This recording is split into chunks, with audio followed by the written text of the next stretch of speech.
வளர்ச்சி மற்றும் பாரம்பரியம் இரண்டையும் ஒன்றாக சுமந்து இந்தியா முன்னேறி வருகிறது என்று பிரதமர் மோடி கூறியுள்ளார்.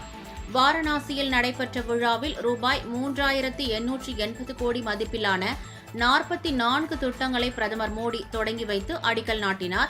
நிகழ்ச்சியில் பேசிய பிரதமர் மோடி, இந்தியாவின் ஆன்மா அதன் பன்முகத்தன்மையில் இருக்கிறது என்றும், வளர்ச்சி மற்றும் பாரம்பரியம் இரண்டையும் ஒன்றாக சுமந்து இந்தியா முன்னேறி வருகிறதாக தெரிவித்தார். மேலும் காசியின் ஒவ்வொரு பகுதியிலும் வித்தியாசமான கலாச்சாரம் காணப்படுகிறது என்றும் அவர் அப்போது கூறினார். இந்நிகழ்ச்சியில் ஆளுநர் ஆனந்திபென் படேல் மற்றும் உத்தரப்பிரதேச முதலமைச்சர் யோகி ஆதித்யநாத் உள்ளிட்ட பலர் கலந்து கொண்டனர்.